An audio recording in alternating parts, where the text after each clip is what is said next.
Okay. तो कल हमने ये पढ़ा था कि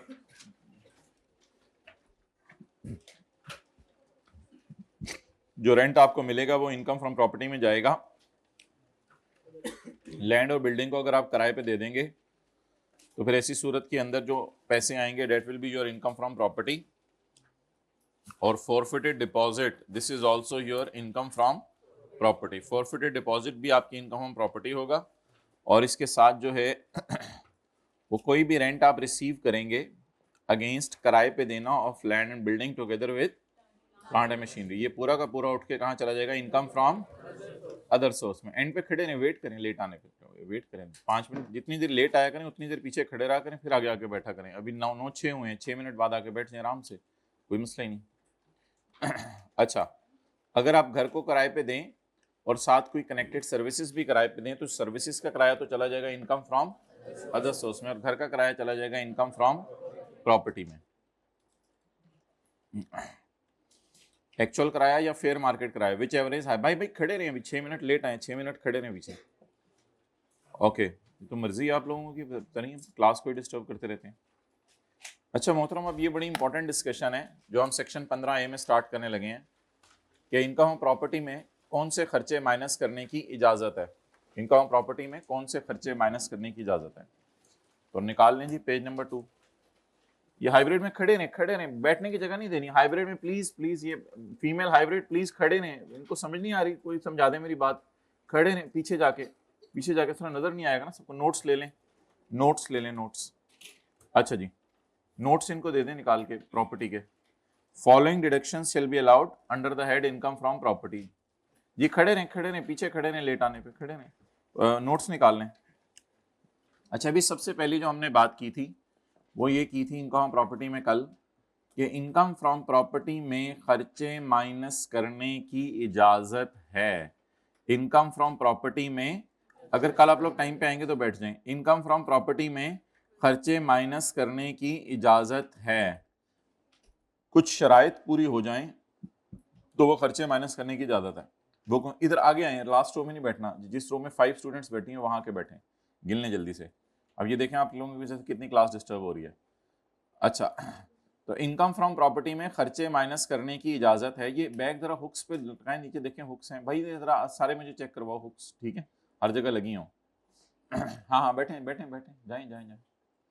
अच्छा, इनकम प्रॉपर्टी में जो खर्चा माइनस करने की इजाजत है उसमें पहला खर्चा है repair allowance. Repair allowance minus करने की, जी खड़े रहे एंड पे, लेट आने पे 10 मिनट खड़े, इधर पीछे वेट करें।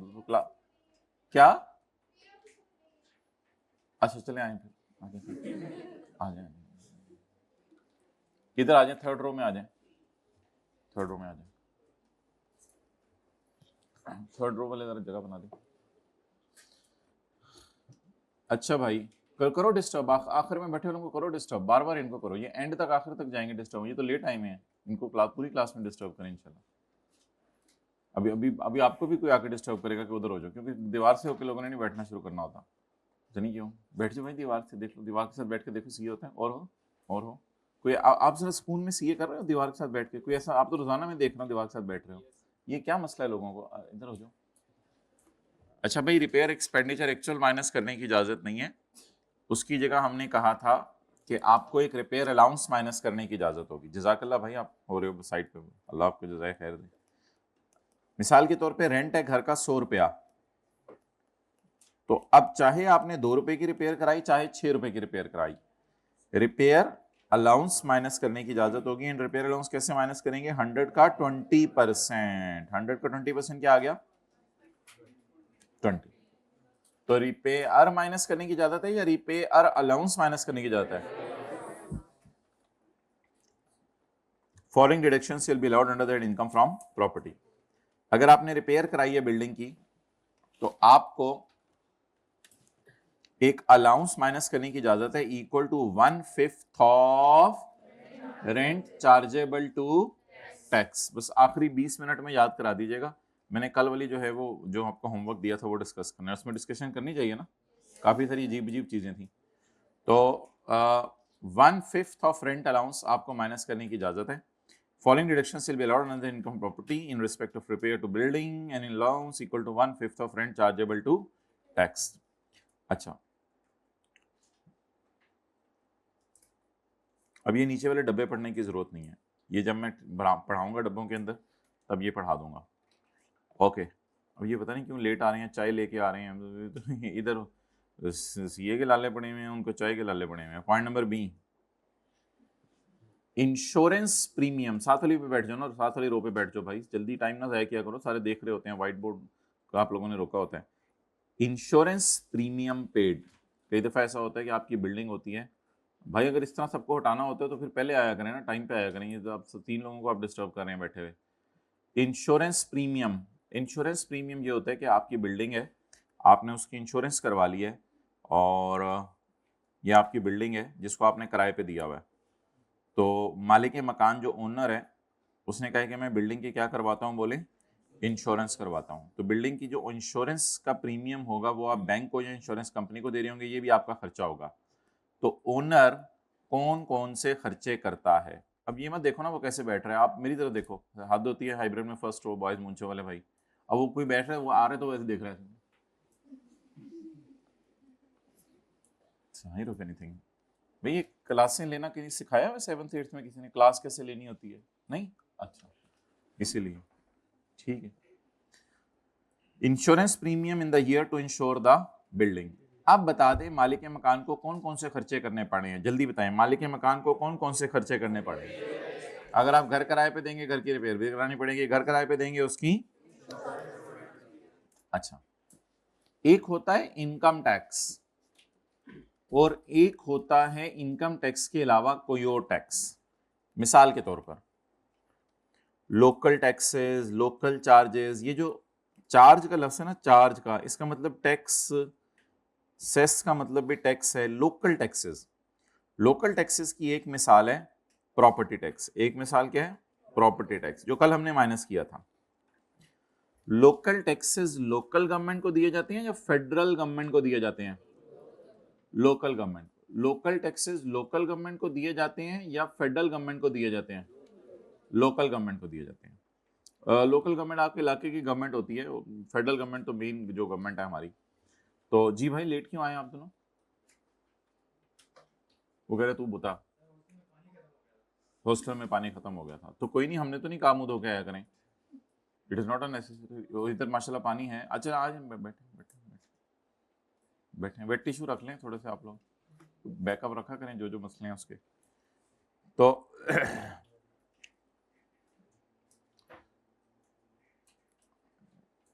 असल में अगर आप फेडरल गवर्नमेंट को टैक्स देना तो उस टैक्स का नाम है इनकम टैक्स। उस टैक्स का नाम है, ये इनकम टैक्स जो है वो माइनस करने की इजाज़त नहीं है बिजनेस के, ये प्रॉपर्टी के खर्चे के तौर पे।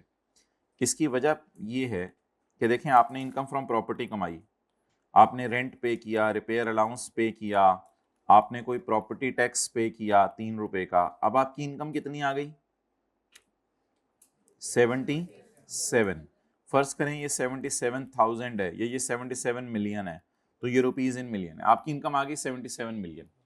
अब 77 मिलियन पर आप टेबल 1 में जाके रेट लगाएंगे, उस पर जो टैक्स निकलेगा वो टैक्स भी यहां लाके माइनस करेंगे? नहीं। तो इनकम टैक्स डिडक्शन है या वो अलग से गवर्नमेंट को पे करेंगे? कुछ समझ आई बात? आपने कमाया कितना?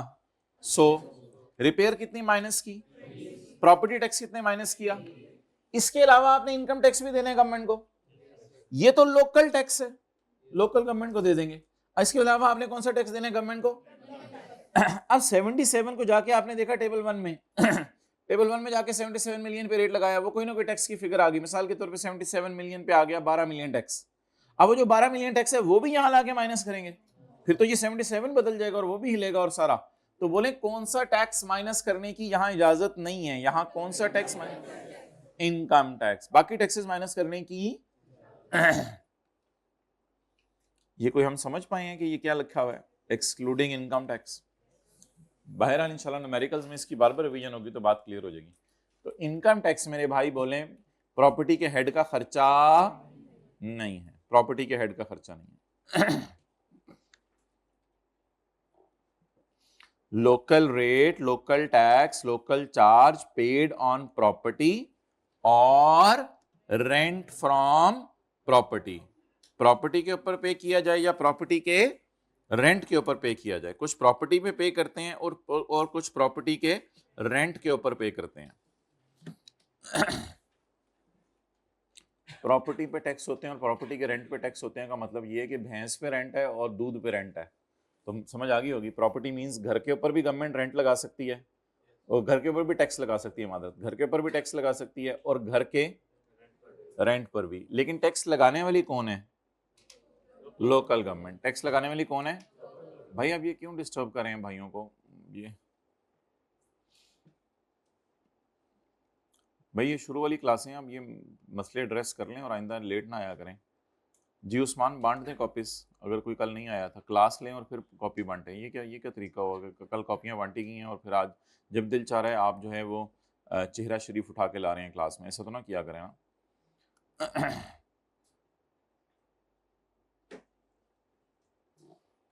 ओके अच्छा, ये पॉइंट डी जो है ना ये ज़रा तसल्ली से समझने वाला है। फोर्थ रो में आ जाए। फोर्थ रो में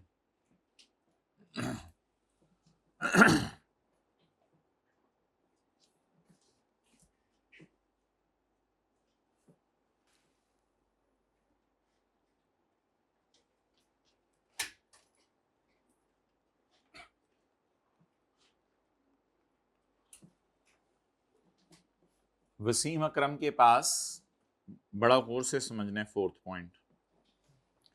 वसीम अकरम के पास एक my battery is not running low, my laptop battery is running low, my battery is 99% charge, 1% जो आप लोगों ने सुबह सुबह ना सुना के। अच्छा की जगहों पे अजीब बात लिखी होती है, सुबह का नाश्ता। समझाया ना करें, जिसको समझ आ जाए ठीक है, समझाया ना करें। तो नाश्ता और किस टाइम का होता है? वसीम अकरम साहब जो है वो एक साहब हैं, उनके पास क्या है? भाई खुदा के लिए आना बंद कर दो भाई, बस कर दो यार खुदा के लिए। भाई मैं पढ़ाना चाहता हूँ यार, क्या कर रहे हो तुम लोग? ये कल से जो आए ना उसको ये पंजाब यूनिवर्सिटी ले जाए भाई। हाइब्रिड ये जो भी लेट आए ना इसको पंजाब यूनिवर्सिटी छोड़ के आ जाए, गेट के अंदर बिल्कुल बस, वो तो गेट बंद करके इसको ये करे BS अकाउंटिंग एंड फाइनेंस उधर जाके। अच्छा जी, वसीम अकरम जो है वो उसके पास एक पीस ऑफ लैंड है और ये खाली पड़ा है। शाहिद अफरीदी साहब आके कहते हैं कि जी मैंने इसके ऊपर जो है वो घर बनाना है। अब वसीम अकरम कहते हैं कि लैंड तो मेरी ही है, तुम्हें 5-10 साल 15 साल के लिए चाहिए तो एग्रीमेंट कर लो, उसके बाद डिमोलिश कर देना, ये लैंड मुझे चाहिए। ठीक है, क्योंकि हमने सोचा हुआ है कि हमने इसके ऊपर कोई और काम करना है। तो उसने शाहिद अफरीदी को इसके ऊपर क्या बनाने की इजाजत दे दी। अब ये शाहिद अफरीदीज बिल्डिंग हो गई और वसीम अकरम्स लैंड होगी। वसीम अकरम्स लैंड होगी। ठीक है, तो वसीम अकरम की लैंड है और उस पर शाहिद अफरीदी ने क्या बना ली? बिल्डिंग बना ली। बाद में कभी वसीम अकरम को चाहिए हुई तो नीचे से निकाल के ले जाएगा? नहीं, शाहिद अफरीदी को कहेगा कि बिल्डिंग डिमोलिश कर दें। अच्छा, अब होगा क्या कि हम स्टोरी में ट्विस्ट लाते हैं। सर आसिफ आए,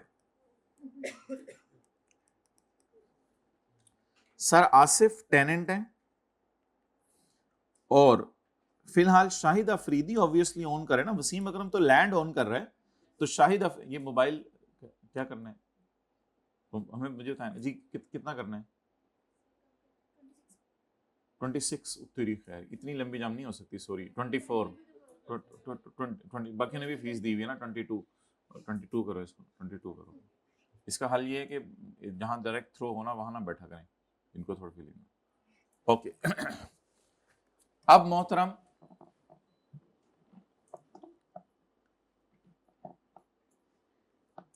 इनकम फ्रॉम प्रॉपर्टी कमा रहा है शाहिद अफरीदी। वसीम अकरम क्या कमा रहा है ये मैं अदर सोर्स के चैप्टर में बात करूंगा। वसीम अकरम ने, बात जरा और से सुने, वसीम अकरम ने किसको किराए पे दिया हुआ है? लेकिन उसने सिर्फ लैंड किराए पे दी हुई, किसको? और शाहिद अफरीदी ने घर बना के किसको किराए पे दे दिया? अब जाहिर बात है सर आसिफ को घर और लैंड दोनों यूज कर रहे हैं। अब इस वक्त हमारी डिस्कशन सिर्फ किसके लिए है? नहीं, सर आसिफ के लिए नहीं, सर आसिफ तो किराया दे रहे हैं, शाहिद अफरीदी के लिए। इस वक्त हमारी डिस्कशन किसके लिए? शाहिद अफरीदी। शाहिद अफरीदी जब अपनी इनकम फ्रॉम प्रॉपर्टी निकालेगा तो इसमें रेंट कहां से रिसीव करेगा? From sir Asif. ये इसकी इनकम हो जाएगी और इसमें से इसको खर्चे माइनस करने की इजाजत है। बहुत सारे खर्चे, 2 3 4 5 खर्चे, और एक खर्चा माइनस करने की इजाजत है रेंट पे टू। बस ये समझाना था। यानी शाहिद अफरीदी ग्राउंड का क्या पे कर रहे हैं? रेंट पे कर रहे हैं। तो example is very simple. Wasim Akram ने अपनी लैंड पर शाहिद अफरीदी को घर बनाने की इजाजत दे दी। शाहिद अफरीदी ने कहा मैं आपको लैंड का किराया दे दूंगा। लैंड का किराया कितना होगा? 60-70 हज़ार रुपया होगा मिसाल के तौर पे हर महीने का। उसके बाद शाहिद अफरीदी ने बड़ा जबरदस्त जो है वो स्टेट ऑफ आर्ट किस्म का कोई घर बनाया इसके ऊपर। अब शाहिद अफरीदी सर आसिफ से 2 लाख रुपया किराया ले रहा है घर का। अब शाहिद अफरीदी के पास 2 लाख किराया आ रहा है। इस 2 लाख के किराए को कमाने के लिए इसको 60-70 हज़ार रुपया लैंड का किराया देना पड़ रहा है। अब वसीम अकरम के लिए ये कौन सी इनकम है ये हम पढ़ेंगे, ये अदर सोर्स इनकम है किसी वजह से, क्योंकि वो पढ़ेंगे हम अदर सोर्स के चैप्टर में। वैसे तो मैंने आपको बताया था लैंड को किराए पे देना इनकम प्रॉपर्टी होती है, लेकिन ये एक एक्सेप्शन है, इसको हम पढ़ेंगे। छोड़ने पर वसीम अकरम के लिए क्या करना है। शाहिद अफरीदी के लिए ये इनकम बोले कौन सी इनकम बनेगी? एक दफा मुझे जो है वो पढ़ लेने दे, फिर आप लोग नोट कीजिएगा। वसीम अकरम के पास क्या है? Piece of land. जहां शाहिद अफरीदी ने क्या बना लिया? घर बना लिया। आखिर सेकंड क्लास रूम में बातें होगी बात सेकंड क्लास रूम में कर ली। अब मैं पढ़ लेंगे। शाहिद विल पे वसीम, थोड़ी कर लिया करें बातें, कोई नहीं खाया। शाहिद विल पे वसीम, लेकिन मुझे भी कहने का हक है। Shahid will pay Waseem a ground rent of 30,000। तो 30,000 मैंने इधर ग्राउंड रेंट कर दिया। मैंने मिसाल देते हुए कुछ और बोला था, 70 और 2 lakh. Later Shahid rented out the house to, ओ सर आसिफ 70,000 किराया दे रहे हैं। Under the income property Shahid can ground rent from his rental income from. अब आ कितना रहा है? और पे कितना कर रहे हैं? 30,000। चलें जी, पहले इस तरह नोट कर लें फिर इस तरह नोट कर लें।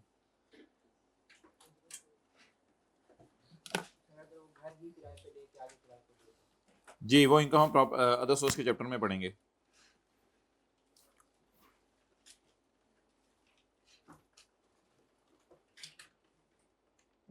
भाई कल वाला भी जरा मुझे भेजो जो कल पढ़ाना है, उससे ले देंगे।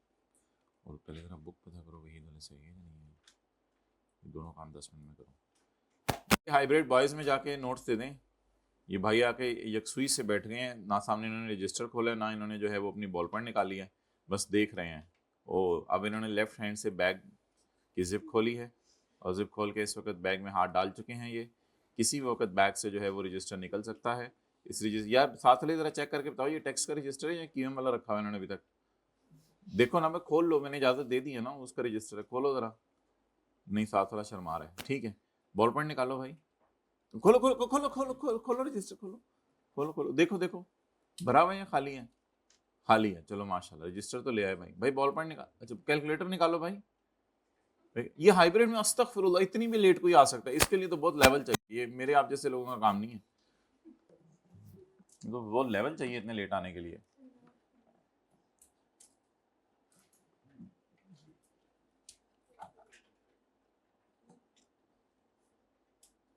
आप लोग सच्ची सच्ची बताएं, मेरे आप जैसे बंदा छुट्टी कर सकते हैं?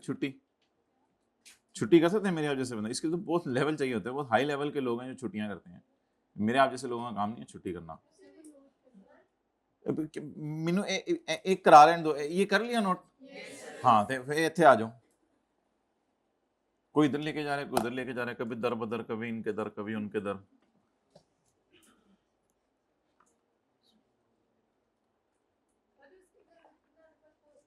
क्या बोलें दोबारा? नहीं कह रही नहीं, वो खुद बताएं।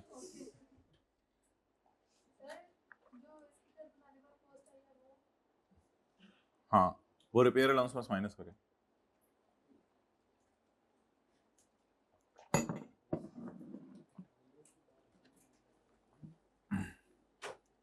हाइब्रिड में फर्स्ट रो में बातें भी होगी, जरा फ्रेश हो जाता है बंदा। आप लोग टाइम निकाल के बोल लिया करें, मैं मना नहीं कर रहा, लेकिन मेरा भी राइट है।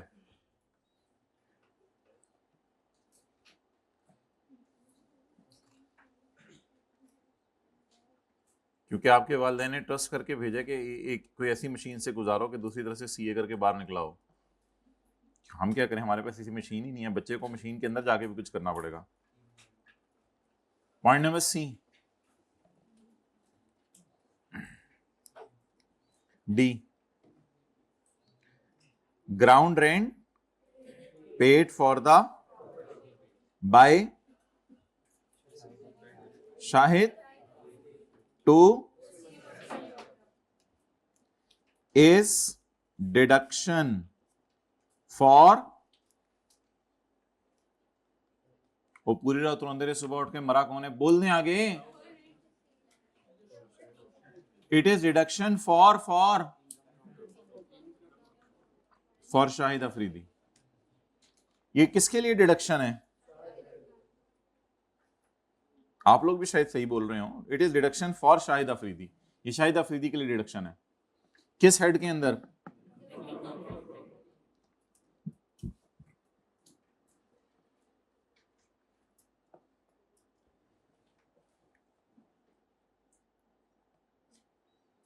ओके,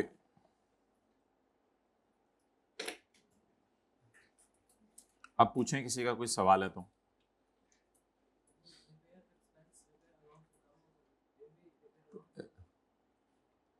रिपेयर चाहे आपने 8 रुपए की कराई हो चाहे 22 रुपए की कराई हो, उसकी जगह क्या माइनस करने की जरूरत है? सिर्फ 20 रुपए।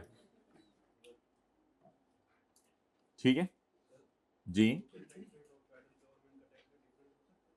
बस फेडरल गवर्नमेंट को जो टैक्स पे करते हैं वो इनकम टैक्स है, वो माइनस करने की जरूरत नहीं। बाकी लोकल टैक्सेस माइनस करें, वो पता नहीं किन रेट्स के ऊपर होंगे। प्रॉपर्टी टैक्स पेपर में दिया होगा, पता नहीं वो प्रॉपर्टी पे लोकल गवर्नमेंट हमारे इलाके की मांगती होगी, वो पता नहीं कितना टैक्स होगा, क्या रेट होंगे, हमें उससे क्या। प्रॉपर्टी टैक्स की बस फिगर सवाल में गिवन होगी, उसको हम यूज कर लिया करेंगे। ओके नेक्स्ट, अगर आपने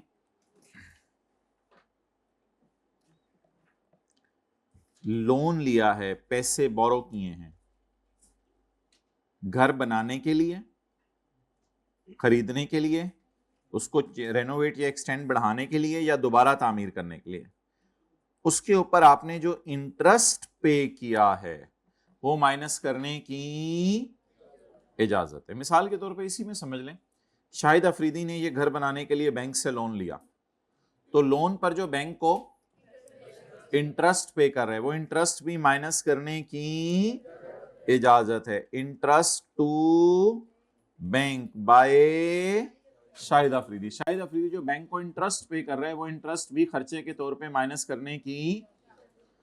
तो अगर घर बनाने के दौरान आपने कोई लोन ले लिया, उस लोन के ऊपर बैंक को क्या पे किया? इंटरेस्ट, तो ये भी माइनस करने की इजाजत है।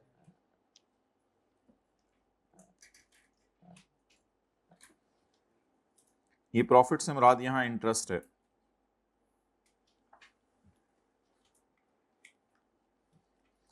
The interest paid on any money borrowed to acquire, construct, renovate, extend or reconstruct the property.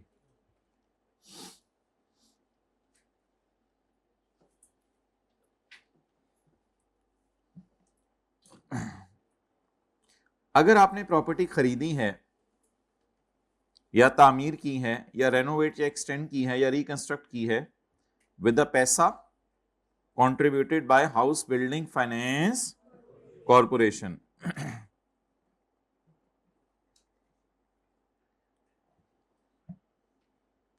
अगर आपने घर बनाते हुए पैसा हाउस बिल्डिंग फाइनेंस कॉरपोरेशन से लिया है, on money borrowed from any one, ऊपर में था फ्रॉम एनी वन, किसी से भी उधार ले लें पैसे, अंकल से, आंटी से, चाचू से, नानो से, नानी से, किसी से भी पैसे उधार ले लें, तो पॉइंट ई था। और पॉइंट एफ में आपने किससे लोन लिए? हाउस बिल्डिंग फाइनेंस कॉरपोरेशन या किसी बैंक से। तो ये जो ब्रैकेट में लिखा हुआ है ना, share in rent and share in appreciation towards value of house, इसका मतलब भी इंटरेस्ट ही है, जिसको मैंने अंडरलाइन किया हुआ है और मैंने ब्रैकेट में भी आपके सामने ले लिया है। इस पूरी लाइन का मतलब इंटरेस्ट ही है, यानी इस सारे को लिख के स्लैश इंटरेस्ट भी लिखा जा सकता है। हाइब्रिड में बॉयज सेकंड रो में आखिर वाले भाई दीवार के साथ लिख नहीं रहे, स्लैश डाल के इंटरेस्ट लिख लिया है, जज़ाकल्लाह। अच्छा भाई, अब जो है वो भाई नोट्स ला के दे दो। ये किसी के पास नोट्स नहीं है, ज़रा दोनों क्लासों में खड़े हो जाएं, उन दोनों क्लासेस में खड़े हो जाएं जिनके पास, खड़े हो जाएं, ज़रा खड़े हो जाएं, ज़रा जल्दी आसानी हो जाएगी। 1 2 3 4, ये भाई को खड़े करो ना, इनके पास नोट्स नहीं है जो भी आए हैं भाई आपके पास सेकंड रो में, इनको खड़े करो। यहाँ ये अजीब बात है, ये खड़े करना पड़ा है तो खुद समझ नहीं आ रही। इधर भी दो स्टूडेंट्स के पास नोट्स नहीं है, बैठ जी। अच्छा भाई, अब अगली बात बड़ी गौर से सुननी और समझनी है, वो ये है कि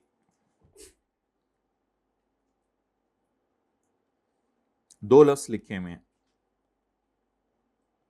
असल में मैंने क्या इसका मतलब इंटरेस्ट है, वो कह रहे हैं इसका मतलब है शेयर इन रेंट, या इसका मतलब है शेयर इन, यार पढ़ के बता दिया करें आप लोग, बहुत ही कंजूस।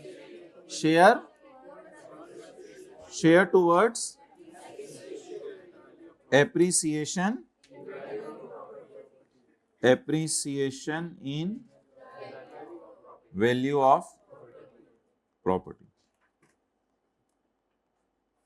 अब वो कह रहे हैं कि इंटरेस्ट की जगह ये मतलब है शेयर इन रेंट या share towards appreciation in value of property.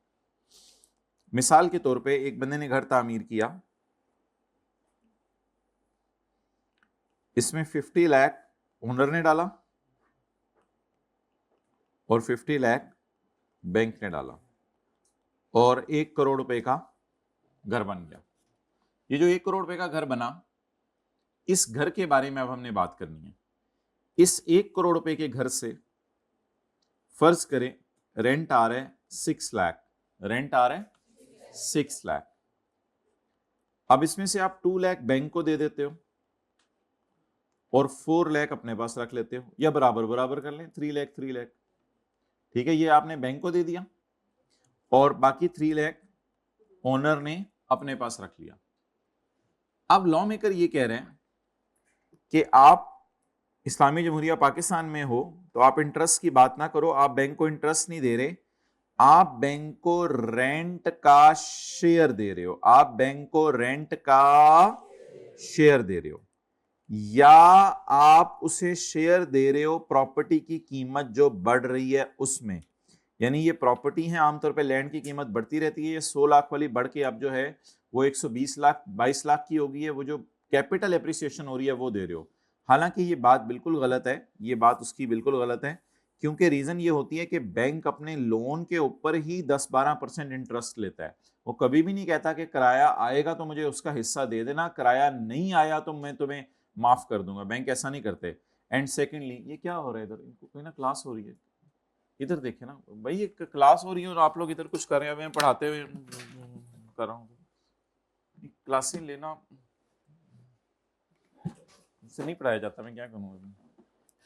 अच्छा, तो आप किराए का कुछ हिस्सा दे रहे हैं या आपकी जो प्रॉपर्टी की वैल्यू बढ़ रही है उसका कुछ हिस्सा दे रहे हैं। लॉ मेकर कह रहे हैं आप बैंक को ये दे रहे हैं, लेकिन हकीकत में बोलें ये क्या है, क्योंकि बैंक्स क्या करते हैं, बैंक ये नहीं देखते, अगर आपकी प्रॉपर्टी किराए पे नहीं चढ़ी पूरा साल तो बैंक्स ये नहीं बात को देखेंगे, बैंक फिर भी लोन पे इंटरेस्ट मांगेंगे। तो हकीकत में आप बैंक को लोन पे क्या दे रहे होंगे, इंटरेस्ट, लेकिन वो कह रहे हैं आप बैंक को क्या दे रहे हैं, शेयर इन रेंट, या अगर ये 100 वाली प्रॉपर्टी 120 की हो गई तो उसका कुछ हिस्सा दे रहे हैं बैंक को।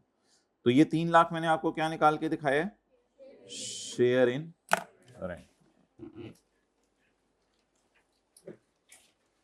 लेकिन इसका सही नाम है इंटरेस्ट, लेकिन वो पेपर में उसने इधर लिखा हुआ है शेयर इन रेंट और share towards appreciation in value of property.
चलें जी,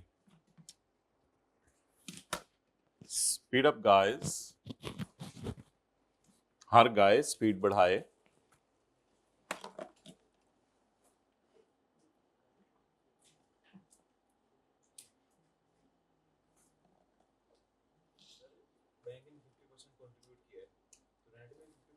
नहीं, वो होता ही नहीं है, बता रहा हूँ। बैंक इस तरह करते ही नहीं। बैंक बस 50 लाख पे 12-13% इंटरेस्ट ले लेते हैं हमेशा, हर साल।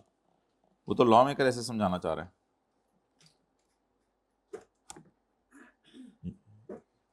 ये रहने दो, कल बुक आ जाएगी।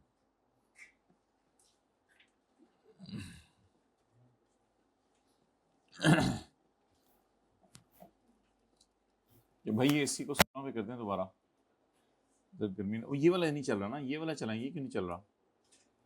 इन्होंने नहीं फीस दी हुई, ऐसे तो ना किया करें, एसी बंद कर देते हैं।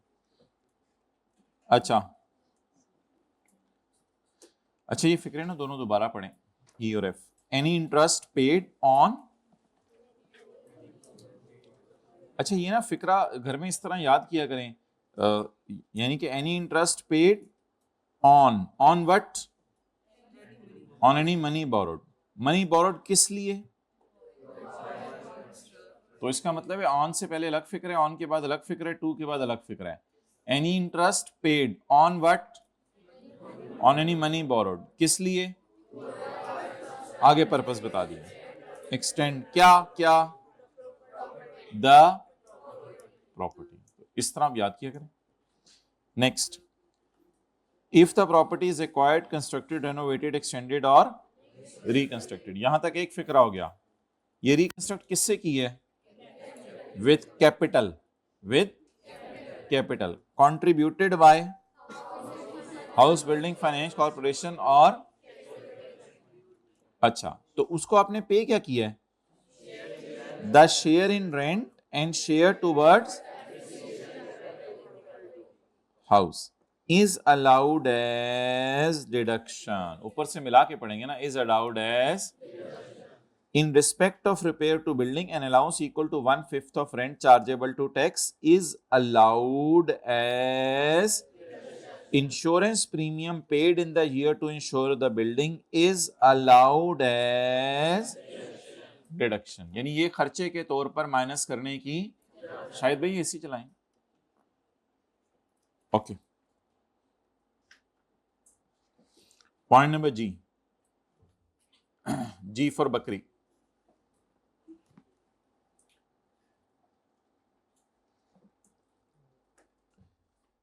अगर प्रॉपर्टी आपने मोर्टगेज करवाई है तो द इंटरेस्ट पेड, वही है इंटरेस्ट, प्रॉफिट तो उसने इंटरेस्ट की जगह लिखा हुआ है, द इंटरेस्ट पेड।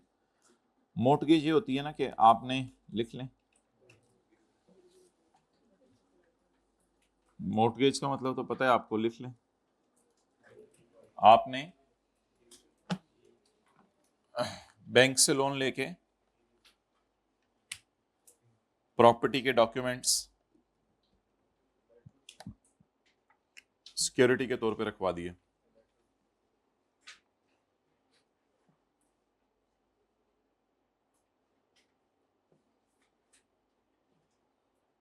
आपने बैंक से लोन लेके प्रॉपर्टी के डॉक्यूमेंट सिक्योरिटी के तौर पे रखवा दिए।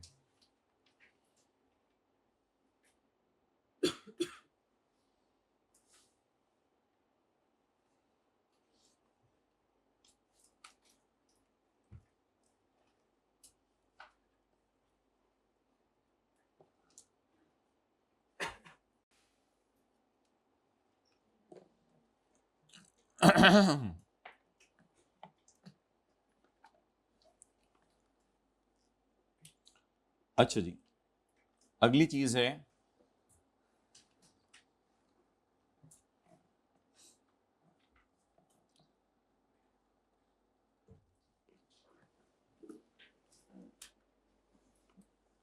आपने रेंट कलेक्शन चार्जेस पे किए। आपने क्या पे किए? रेंट कलेक्शन चार्जेस पे किए। क्या हुआ, तसल्ली से चलाए ना दोनों एसी आके।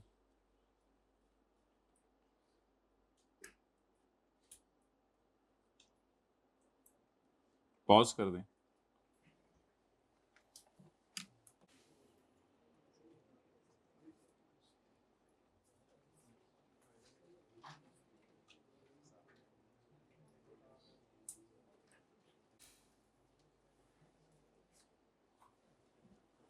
अच्छा, कभी कभी ऐसा होता है कि आप जो है वो रेंट कलेक्ट करने बीइंग ओनर खुद नहीं जाते, आपने रेंट कलेक्ट करने के लिए कोई बंदा रखा होता है जिसको आप फीस देते हैं।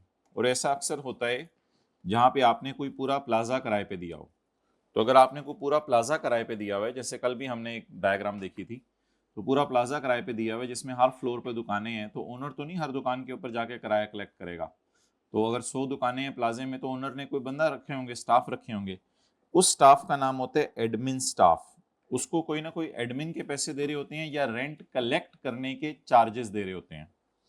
तो एनी एक्सपेंडिचर पेड सिर्फ और सिर्फ फॉर डिराइविंग रेंट, लेकिन उन बंदों के लिए रखो अपने घरों के कामों के लिए नहीं, उन बंदों को रखना है आपने सिर्फ और सिर्फ होली एंड एक्सक्लूसिवली, लफ्ज बोले होली एंड एक्सक्लूसिवली, सिर्फ और सिर्फ, सिर्फ और सिर्फ, सिर्फ और सिर्फ उनको रेंट कमाने के लिए रखा हो कि रेंट कमाना है तो इसलिए मैंने इन बंदों को रखा है क्योंकि इनको भेज के अगलों से किराया लेना पड़ेगा।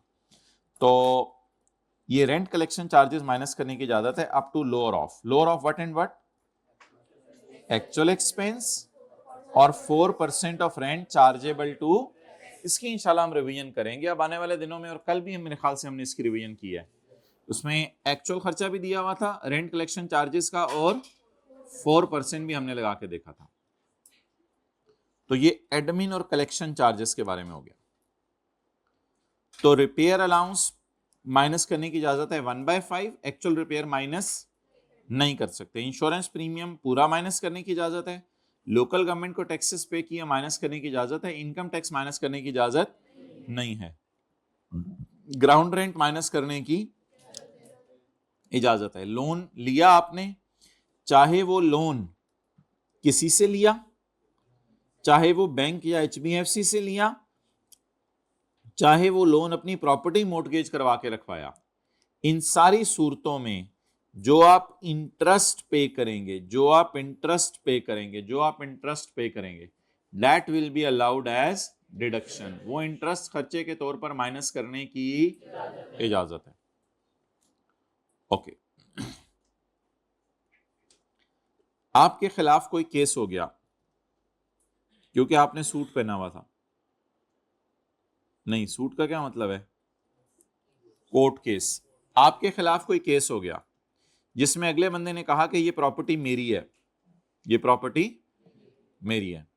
शाहिद अफरीदी को किसी ने आके कहा, रमीज राजा ने आके शाहिद अफरीदी को चल निकल, ये घर तो मैंने बनाया दिन रात एक करके। अब उसने कहा भाई मैंने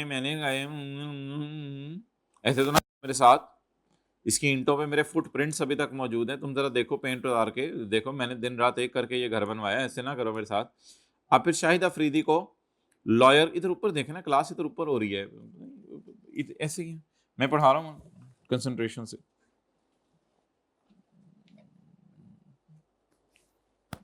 मैं आया हूँ इसीलिए पढ़ाने के लिए।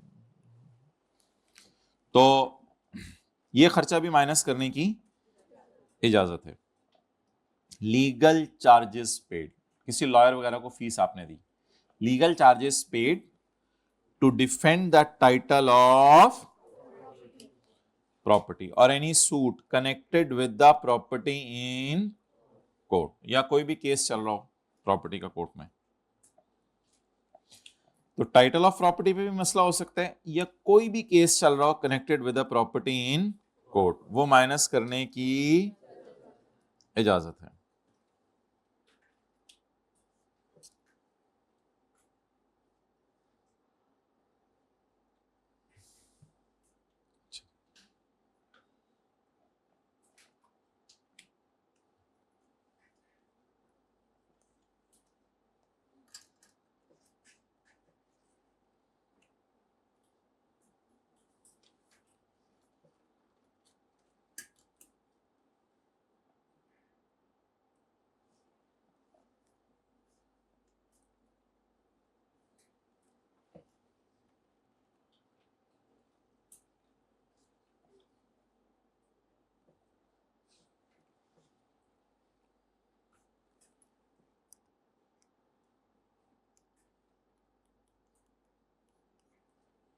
दो 2022 के अंदर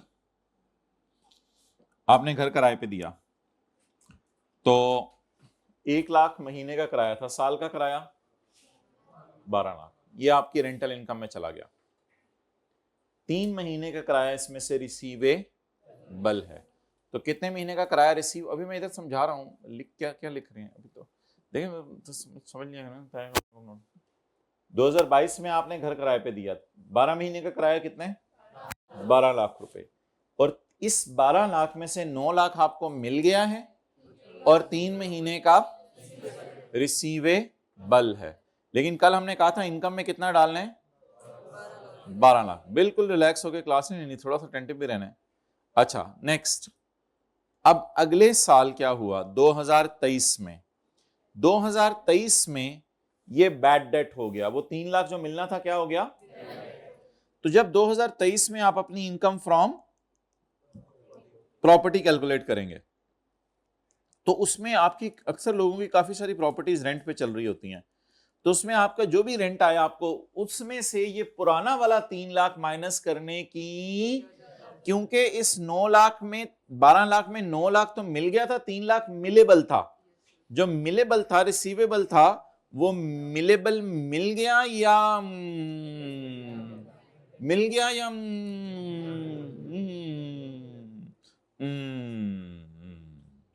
तो ये खर्चे के तौर पर माइनस करने की इजाजत है। वही वाला 3 लाख खर्चे के तौर पे अगले साल माइनस करने की इजाजत है।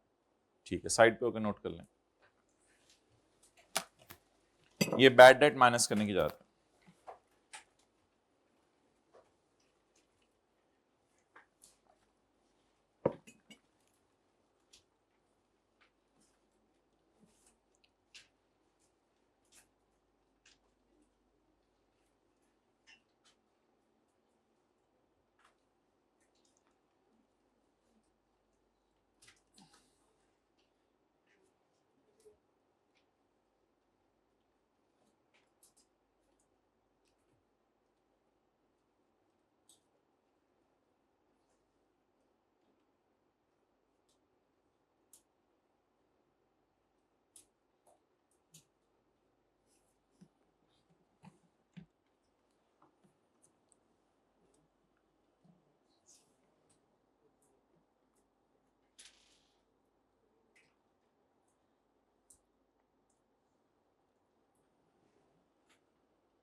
डन, चलें।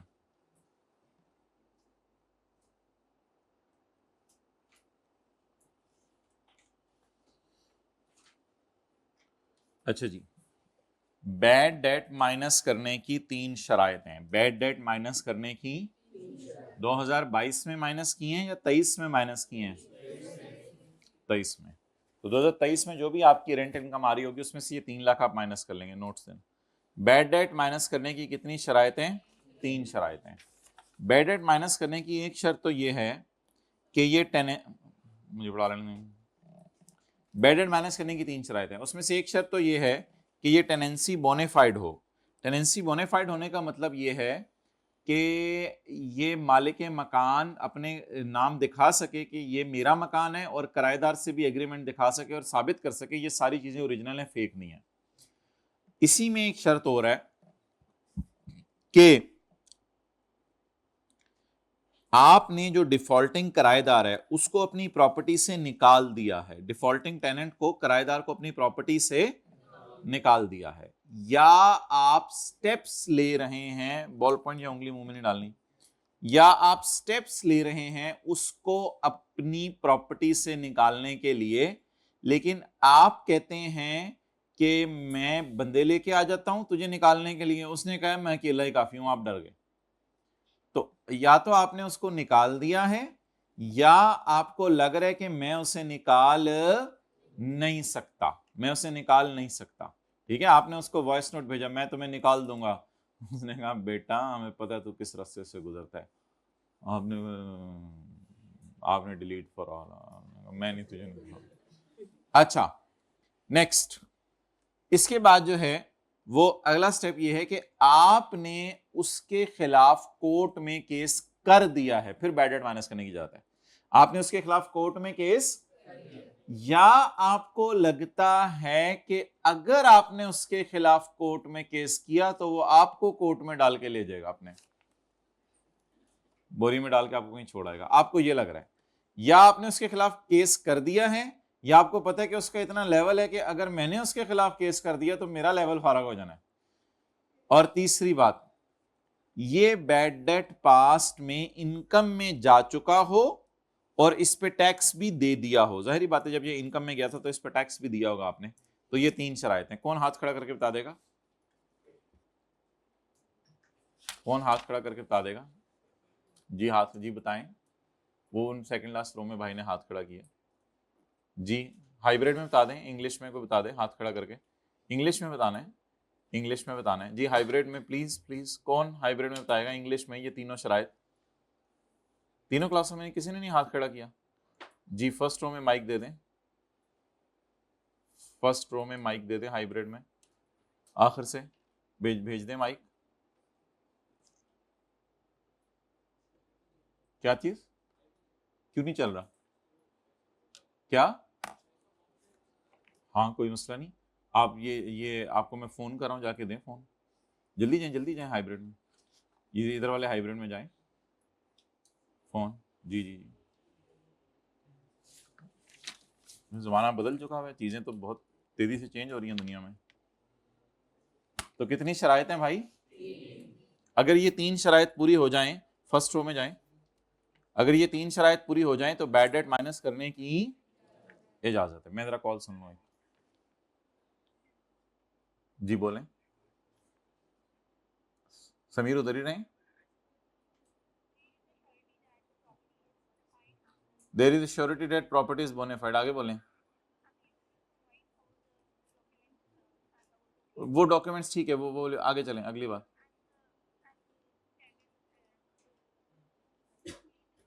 Tenant will vacate the property, ठीक है। इफ द नहीं tenant will leave the property, या फिर हमें लगे कि प्रॉपर्टी नहीं छुड़ा सकते।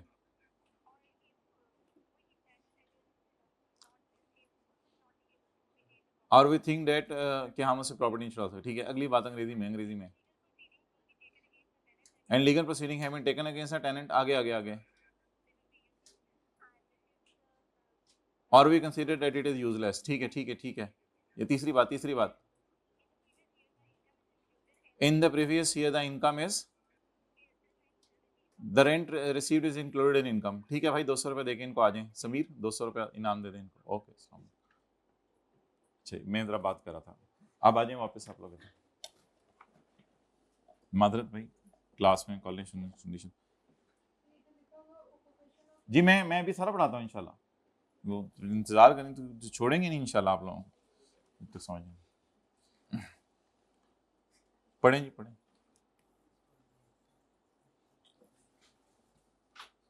अब सारे उर्दू मीडियम से आए बेटा? Urdu medium, Urdu medium, Farsi medium, Pashto medium, यानी अंग्रेजी बोलनी नहीं आती? अच्छा।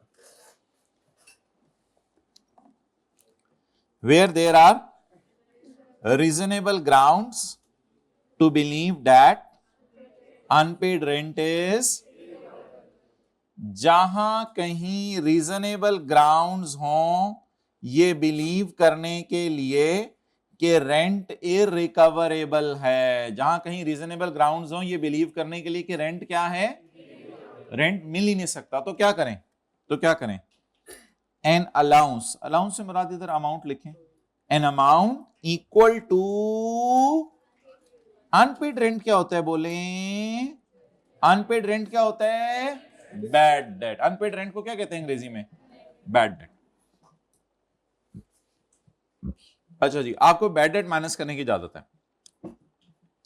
Where there are reasonable grounds to believe that unpaid rent is irrecoverable an amount equal to unpaid rent if अगर टेनेंसी वॉज बोनाफाइड। ये आप साबित करें कि ओरिजिनल लिख लें, यानी कि टेनेंसी किराए का एग्रीमेंट सब ओरिजिनल है, सब कुछ जो है वो कोई फेक चीज नहीं है।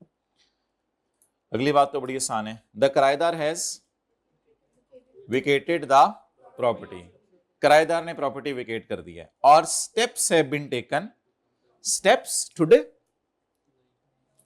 और कोशिश is done to compel the tenant,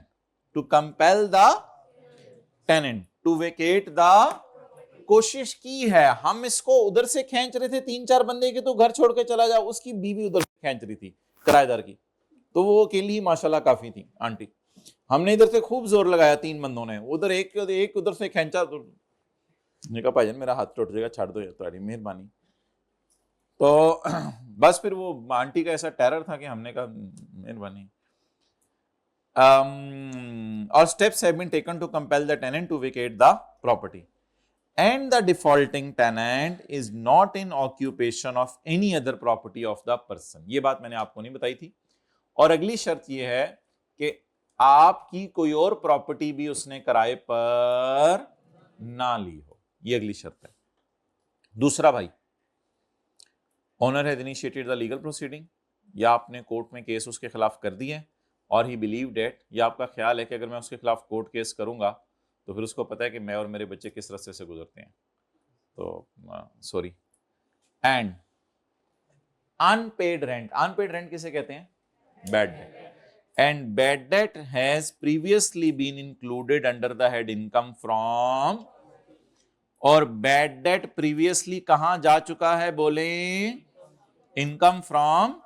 इस साल बैड है ना, पिछले साल तो इनकम में जा चुका है, और इनकम में जाने के साथ साथ उस पर हम क्या पे कर चुके हैं? टैक्स भी पे कर चुके हैं। अब एक दफा जरा पढ़ लें इनको।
अगर डिफॉल्टिंग टेनेंट के पास आपकी कोई और प्रॉपर्टी भी है तो फिर आपको बैड डेट माइनस करने की इजाजत नहीं है, बस फिर आप ये 3 लाख माइनस नहीं कर सकते, फिर तो नुकसान है। आप देखिए खर्चा माइनस करने से होता क्या, आपके प्रॉफिट कम हो जाते हैं और आपको टैक्स कम देना पड़ता है। पढ़ें जी। Where there are reasonable grounds to believe that bad debt is, unpaid rent की जगह मैं बैड डेट का लफ्ज पढ़ा हूं वैसे, बैड डेट इज, तो an amount equal to bad debt will be allowed, ऊपर से मिला के पढ़ेंगे ना, विल बी अलाउड। अगर नंबर 1 टेनेंसी वॉज, और किराएदार ने आपके घर को छोड़ दिया, या फिर कोशिश कर रहे हैं आप घर छुड़वाने की लेकिन वो घर नहीं छोड़ा, और वो आपकी किसी और प्रॉपर्टी को भी किसी और प्रॉपर्टी को भी ऑक्यूपाई नहीं कर रहा, और आपने उसके खिलाफ कोर्ट में केस, या आपको लग रहा है कि कोर्ट में केस करना किसी काम का नहीं है, या आपको लग रहा है कि बैड डेट, और तीसरी शर्त यह है कि आप बैड डेट को पास में कहां लेके जा चुके हैं, और उसके ऊपर क्या पे कर चुके हैं? टैक्स पे कर चुके हैं।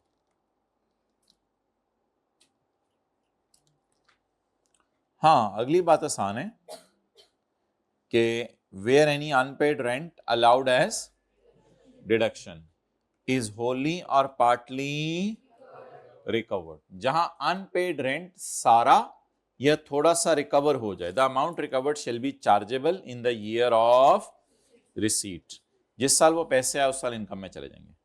मिसाल के तौर पे 2000, ऐसे मिसाल दे रहा हूं, बेशक नोट ना कीजिएगा, मिसाल के तौर पे 2025 में आपको रिसीव हो गए 1,20,000, हालांकि मिलने कितने चाहिए थे?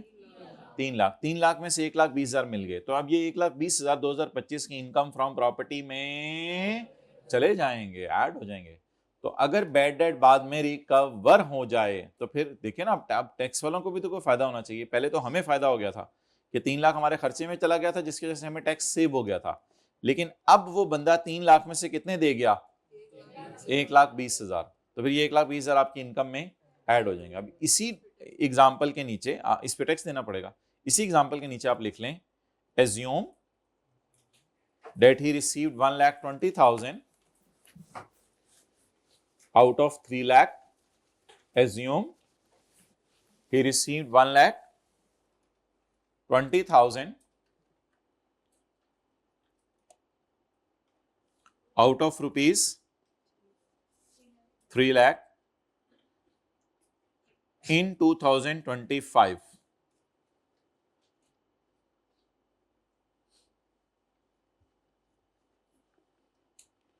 Now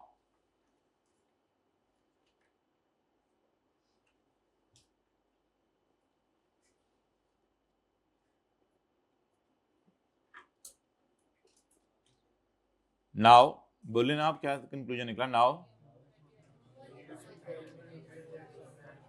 this 1,20,000 is chargeable to tax. किस साल चार्जेबल? किस साल? चार्जेबल का मतलब होता है इनकम में ऐड होगा, और डिडक्शन का मतलब होता है खर्चे के तौर पे माइनस होगा। तो इनकम में ऐड होगा या खर्चे के तौर पे माइनस होगा?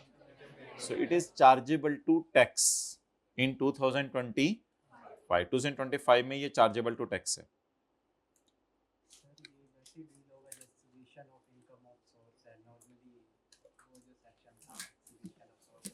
हाँ, उस तरह भी समझ सकते हैं।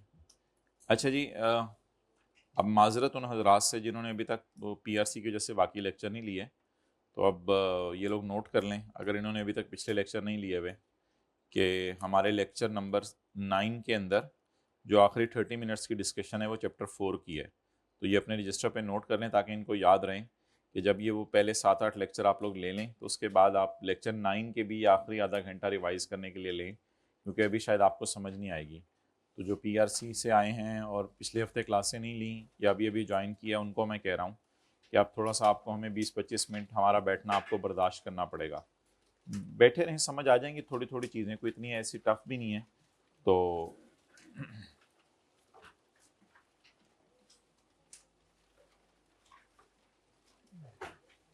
क्वेश्चन नंबर 30 से शुरू करें जी, होमवर्क डिस्कशन।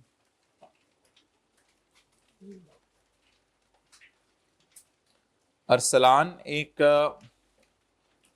सिटीजन है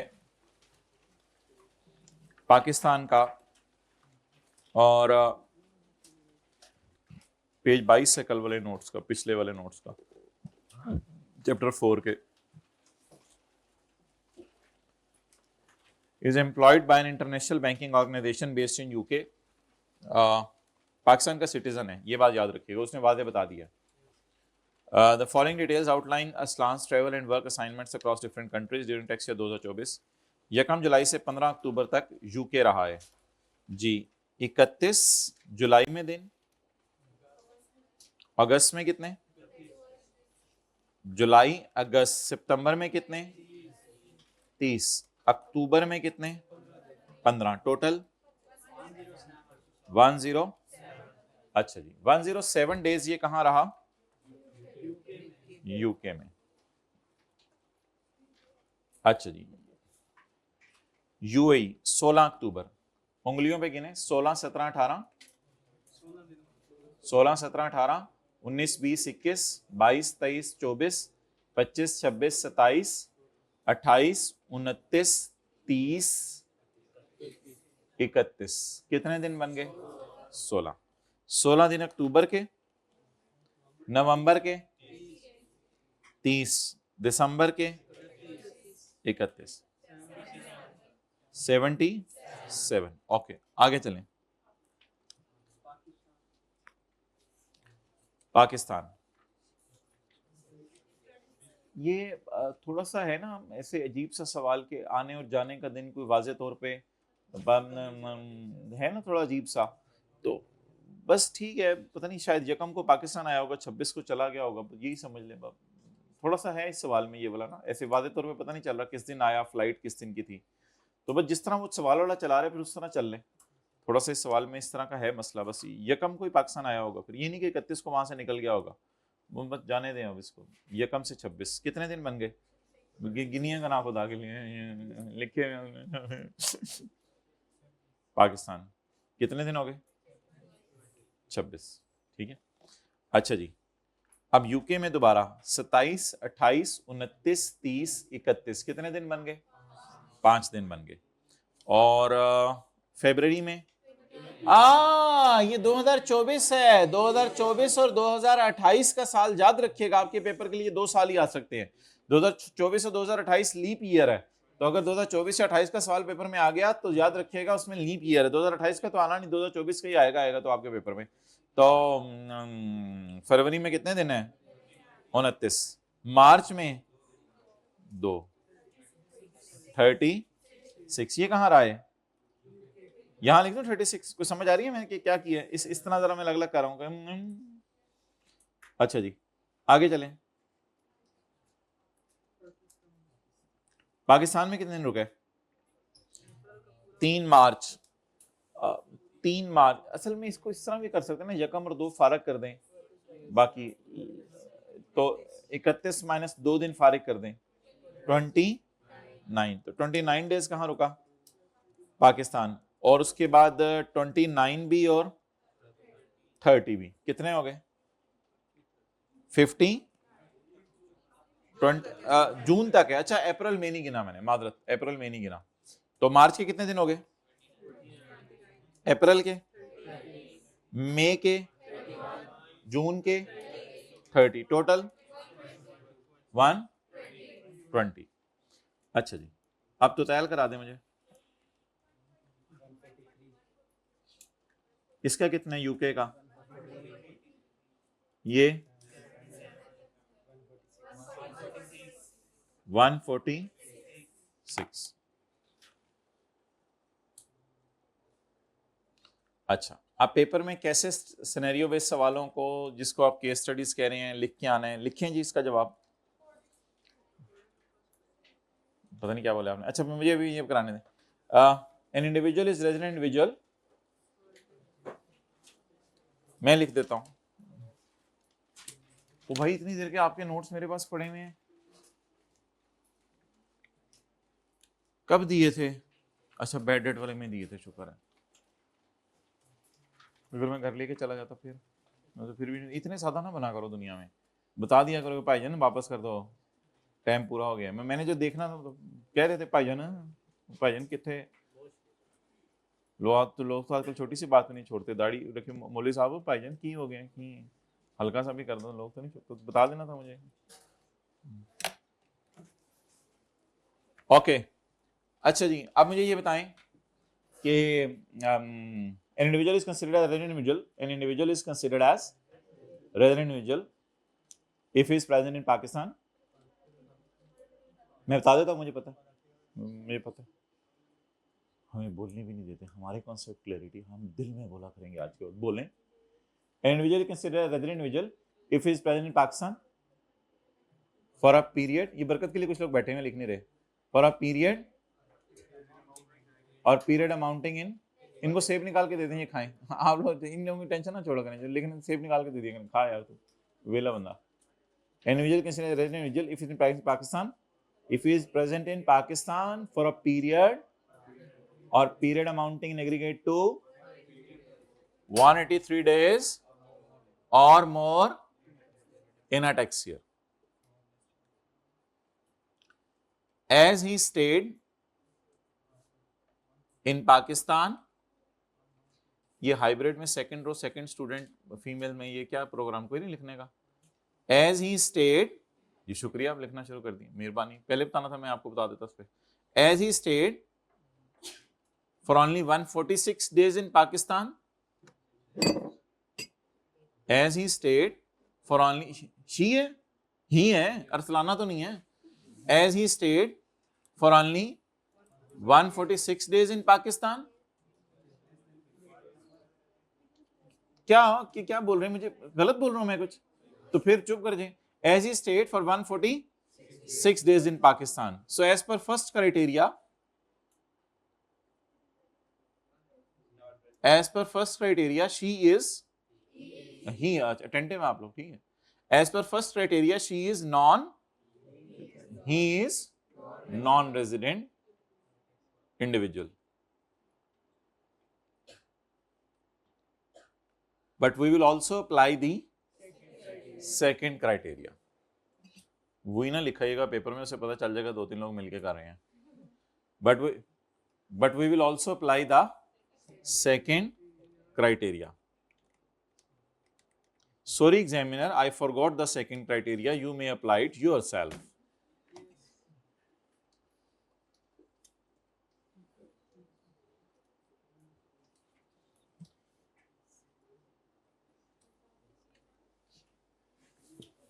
He is, लगाएं सेकंड क्राइटेरिया, मैं लगवा रहा हूं आपको। He is citizen of Pakistan. अब आप ये लिखेंगे एंड ही इज नॉट, इधर देख लें, and he is not present in any other country for more than, he is citizen of Pakistan and he is not present, he is citizen of Pakistan and he is not present in any other country for more than 182 days.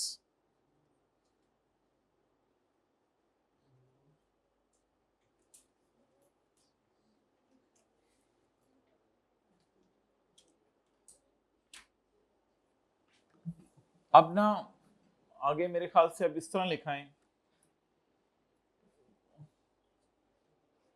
so he will be considered as resident individual because he is not declared resident by any other country. एक minute पहले समझ लें फिर लिख लें, इस तरह लिख दें या दो सिनेरियो बनाने हैं? दो सिनेरियो भी बन सकते हैं। if he is declared resident by any of the country then he will be non-resident, however if he is not declared resident by any other country then he will be considered as। अब मेरे ख्याल से अगर सवाल silent है तो इसमें यही एज्यूम करें कि दूसरे मुल्कों वालों ने उनको रेजिडेंट करार, मेरे ख्याल से दूसरे मुल्क वाले अगर कभी रेजिडेंट बनाएंगे ना तो वो बताएगा। तो फिर इस तरह मेरे ख्याल से अब इस साइड पे आ जाएं, इधर आ जाएं, बेहतर है इधर आ जाएं। बाज़ औक़ात वो सवाल में बता देते कि किसी और मुल्क का रेजिडेंट नहीं है, वो तो बहुत अच्छा सवाल होगा। कहां तक पहुंच गए थे रशीद? सो ही विल बी कंसिडर, भाईजान पता नहीं तुसी कितने पहुंचे थे भाई, जो मैं लिखवा रहा था वो दिखाएं।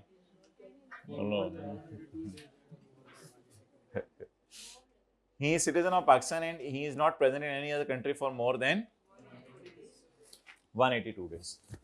So he will be considered as resident individual. Conclude कर दें आप बस। So he will be so he will be considered as resident individual because, अब लिख दें, because he is not declared as resident in, he is not declared as resident in UK or UAE.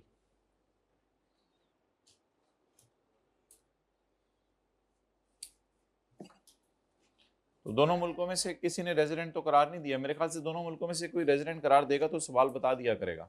जी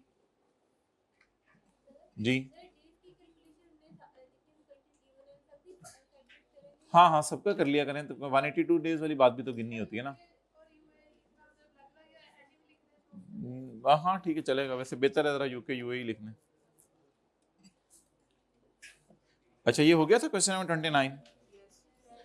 अच्छा question 28, Rustam enterprise opts for final tax regime. Rustam enterprise जो है वो final tax regime को follow कर रहा है, ठीक है जी, जबरदस्त है, फाइनल टैक्स रेजिम को फॉलो कर रहे हैं। आगे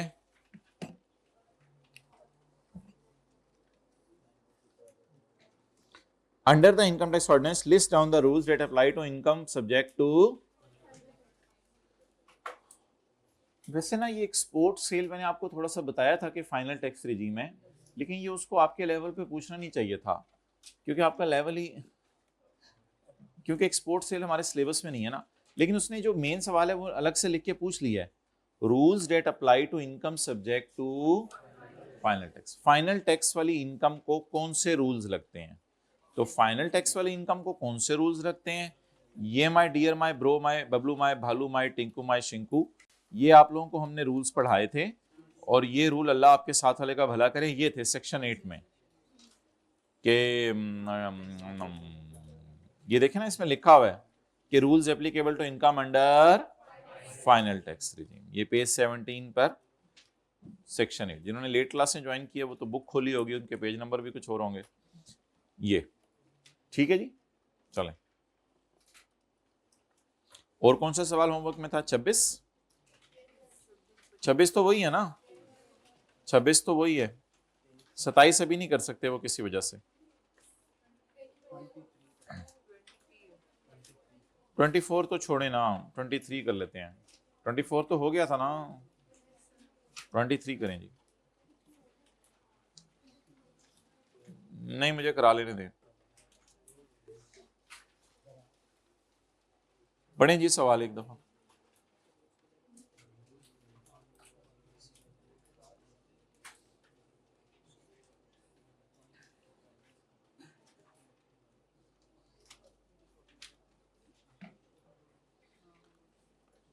ऑन यकम दिसंबर 2007, असल में ना हमारा टैक्स ईयर 2008 है, तो इसलिए ये यकम दिसंबर 2007, यकम जुलाई 7 से बेसिकली तो शुरू हो गया होगा। इसका मतलब है यकम जुलाई 2007 से 30 जून 2008। ओके। ऑन यकम December, Bruce Lee was appointed by Chinese company as a technical director for Pakistan. He has provided you the following details. Pakistan कब टपका? गिने जी उंगलियों पे। 15, 16, 17, गिने गिने गिने उंगलियों। 15, 16, 17, 18, 19, 20, 21, 22, 23, 24, 25, 26, 27, 28, 29, 30, 31। कितने दिन हो गए? 70 डेज। तो दिसंबर में कितने दिन रुका? 17 दिन। जनवरी में ओ कोई नहीं, ज्वाइंट ऑफिस इन पाकिस्तान, ये 5-6 दिन वेलियां मारता रहा। वेलियां मारने वाले दिन काउंट करेंगे? नहीं करेंगे? करेंगे काउंट। फरवरी, जनवरी में कहा था? फरवरी में 29 नहीं भाई, यहाँ 28। मार्च में 21 से 30 दुबई में उसका विजिट था। नहीं लीप ईयर, ये 2028 तो मैंने नहीं कंसिडर किया। असल में ये देखें ना, 2018 में सवाल आया था, तो आपके अटेम्प्ट में तो इंशाल्लाह सवाल जो आएगा वो 2026 से भी टैक्स ईयर चल रहा है मेरे ख्याल से। आजकल क्या डेट है आज? 1 अक्टूबर 2025। तो इसके बाद कौन सा 30 जून आने? 30 जून 26। तो आपके साल, मेरे ख्याल से आपके अटेम्प्ट में जो पेपर आएगा तो उसमें तो मसला ही नहीं होगा। ये जो 20x8 होते हैं ना, इसको हम फिर 2008 लेते हैं या 2018 लेते हैं या 2028 लेते हैं, ये डिपेंड करता है किस अटेम्प्ट में सवाल आया। तो इसको 2018 ही ले लें फिर, ठीक है। ये x तो ओपन है ना, इसको 2008 भी कह सकते हैं, इसको 2018 भी कह सकते हैं, इसको 2028 भी कह सकते हैं। तो इस वजह से मैं लीप ईयर नहीं ले रहा इसको। ओके, थोड़ा सा क्लियर हो गया। अगर आप 2028 के हिसाब से लेंगे तो नोट दे दीजिएगा कि I am assuming it at 2028। लेकिन फिर लीप ईयर जब डालेगा ना वो वाजे तौर पे साल लिख के देगा, फिर वो इस तरह नहीं करेगा, एक्स से नहीं खेलेगा, फिर वो 2028 का लफ्ज लिखेगा, वरना हमें कैसे इल्हाम होगा ये कौन सा है। वैसे मैंने कहा कि इसको आप ये लेके चलें, जो अटेम्प्ट आई है उसी के मुताबिक चलें। लेकिन आपके अटेम्प्ट में ये मसला नहीं होगा, क्योंकि आपके अटेम्प्ट में लिखा होगा 2026, तो 26 में तो ये मसला ही नहीं होगा इंशाल्लाह। 20x6 भी लिखा होगा तो आप उसे 2006 या 2016 एज्यूम नहीं करेंगे, आप उसे 2026 एज्यूम करेंगे। 2026 में कोई टेंशन ही नहीं, तो 2028 वालों को टेंशन होगी कि फरवरी में 29 दिन है। बहरहाल आपको और बड़ी टेंशन है। अच्छा, फरवरी में 28 दिन हो गए। मार्च में कभी सर बैठे आप, हम आपको बताते हैं कि हम जिंदगी में किस किस पे अजीब बोंगे बोंगे स्टेटस लगाए होते हैं, जिंदगी और क्या क्या दिखाएगी, और पागलों, सोशल मीडिया से जान चुरा लें। मार्च में 31 दिन नहीं है माय डियर। अच्छा, अब मसला ये है कि 21 और 30 को डालना है पाकिस्तान में या नहीं डालना, इस पे आप राय दे दें। ये थोड़ा सा एक कंफ्यूजिंग सा है, विजिट इन दुबई लफ्ज लिखा हुआ है, विजिट इन दुबई, यानी ऐसा लफ्ज लिखा हुआ था ना डिपार्टेड या अराइवल। अराइवल से तो लग रहा है कि 15 को पाकिस्तान आ गया, तो 15 का दिन काउंट करेंगे। जो लोग लेट ज्वाइन किया, हमने उनको कहा हुआ था आने और जाने का दिन पाकिस्तान में काउंट करना है। जिस दिन पाकिस्तान आए वो दिन भी पाकिस्तान में काउंट करना है, जिस दिन पाकिस्तान से गए वो दिन भी पाकिस्तान में काउंट करना है, आने और जाने का दिन पूरा काउंट करना है। लेकिन एक थोड़ा सा कंफ्यूजिंग सा है, विजिट लिखा हुआ है। विजिट का मतलब होता है चक्कर लगाया उसने दुबई। अब आपके ऑफिशियल नॉन ऑफिशियल से कोई फर्क नहीं पड़ता है। मैं मेरी ये बहस हो रही है कि 21 को पाकिस्तान में गिनूं या दुबई में गिनूं। अब आप हजरात राय दे दें 21 को पाकिस्तान में गिनूं या ना गिनूं, बस ये बता दें। अगर बहुत ज्यादा कंफ्यूजन हुई ना तो पेपर में नोट डाल दीजिएगा, पेपर में कोई अंग्रेजी में नोट डालाइएगा, ठीक है, कि the day 21 March is not counted in Pakistan, इस तरह का कोई नोट डालाइएगा। मुझे ये बेहतर लग रहा है कि उसने डिपार्टेड टू दुबई ऑन 21 लिखा होता ना, फिर आप 21 को पाकिस्तान में गिनते। क्यों? क्योंकि 21 को दुबई गया, यानी 21 की फ्लाइट 21 को फिर पाकिस्तान में था, वहां से दुबई गया। अभी मुझे यही लग रहा है कि विजिट से मुराद है उधर ही था, तो शायद 20 की रात को चला गया होगा। बेहतर यही लग रहा है कि 21 को पाकिस्तान में ना गिने, क्योंकि वो थीम सवाल की कुछ इस तरह की चल रही है कि वो चाह रहे हैं कि विजिट दुबई है, पहुंचा नहीं, दुबई है। और अगर आपको दूसरा दिल चाहे तो नोट डालेगा। ये एक अजीब सा सवाल आया था 2018 में, ऐसा सवाल वैसे बाद में कभी नहीं आया।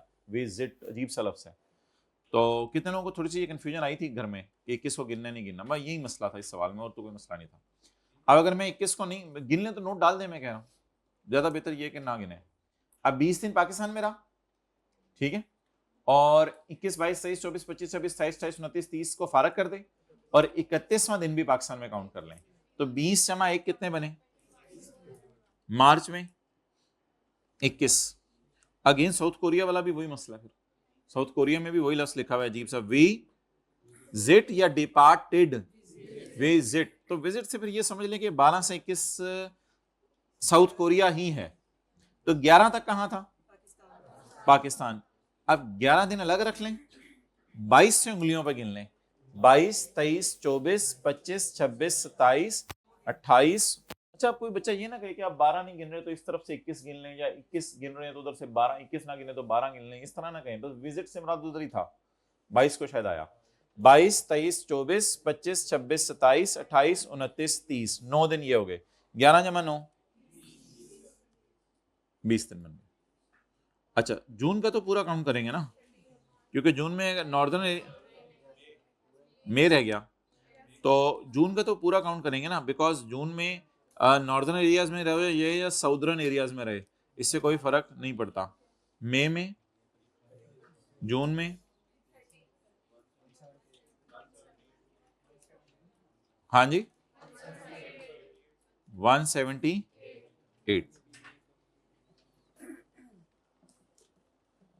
अच्छा, इसके मुझे बताएं,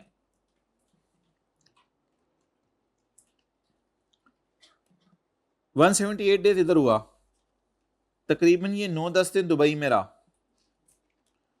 और 12 से 21 तकरीबन जो है वो यानी कि 11-12 दिन, 10-11 दिन साउथ कोरिया में रहा। तो बाकी किधर रहा? अच्छा,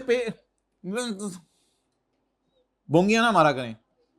10 दिन तकरीबन साउथ कोरिया में रहा, चलो 10 दिन दुबई में रहा, तो 200 दिन, बाकी 165 दिन कहाँ रहा? पता नहीं अब कहाँ रहा। बज़ाहिर हो सकता है चाइना में रहा हो कि he is appointed by Chinese company as a technical director of Pakistan. बाकी दिन कहाँ रहा भाईजान? बाकी मुल्कों के दिन नहीं गिनने, बोले बाकी मुल्कों के दिन नहीं गिनने, दिन नहीं गिनने, बोले बोले बोले, इस तरह की बातें किया करें साथ वाले, जरा हो कि यार बड़ा शुगल प्रोग्राम है सीएम में, तो दिन नहीं गिनने, दिन नहीं गिनने, दिन नहीं गिनने। वजह बताएं बाकी बाकियों के दिन नहीं गिनने क्यों? भाई इसलिए कि वो सिटीजन ही नहीं है। वो कौन सी ली है? ब्रूस ली है, वो अजीब सी है ब्रूस ली, तो वो तो ये तो सिटीजन है ही नहीं, तो इस पे सेकंड क्राइटेरिया लगना ही नहीं। तो हर मुल्क के दिन कब गिनने होते हैं? जब सेकंड क्राइटेरिया लगाना हो। इधर सेकंड क्राइटेरिया क्यों नहीं लगाना? क्योंकि वो ब्रूस वाली ली है, तो इसलिए सेकंड क्राइटेरिया लगाने की जरूरत। तो हमने ये क्यों नहीं लिखा है इधर साउथ कोरिया इतने दिन रहा, दुबई इतने दिन रहा, पाकिस्तान इतने दिन रहा। ये क्यों नहीं हमने किया इस सवाल में? पिछले सवाल वाला प्रोग्राम क्यों नहीं किया इधर? क्योंकि सिटीजन नहीं है। ठीक है, तो लिखें, चलें सुन लें, छोड़ें, कभी कभी सुना भी देनी चाहिए आप लोगों को। तो an individual will be considered as a resident individual if he is present in Pakistan for a period amounting in aggregate to 183 days or more in a tax year. So he will be considered as a non-resident individual in Pakistan because he only stayed for 170. Further, second criteria will not be applied in this case because Bruce Lee is Bruce. No, Bruce Lee is not a citizen of Pakistan because his mother Jessica got married with Moose Lee in China and Allah gave them Bruce Lee. May Allah give Bruce Lee the Deuce Lee. अच्छा, अल्लाह करे उसको तो ईमान मिले। अच्छा जी, अब आप आ जाएं। What is this? It's hide on anything. I am still here. The things are not closed. You're not supposed to wind up the things. Okay, guys. अच्छा, अब है क्वेश्चन नंबर 21। इसकी तरफ अगर हम आए तो आप ये देखें, ये ना एक बड़ी इंपॉर्टेंट बात आपको बताने लगा हूं।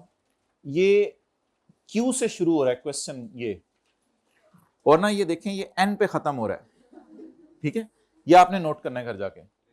और इस क्वेश्चन का नंबर है 21। इसमें इंशाल्लाह हम कल बात करेंगे। ये आप लोगों ने वाइंड अप कर लिया था, वरना जब तक हम कुर्सी से उठ ना जाएं आप लोगों को वाइंड अप करने की इजाजत नहीं है। जी अब क्या वजह थी लेट आने की?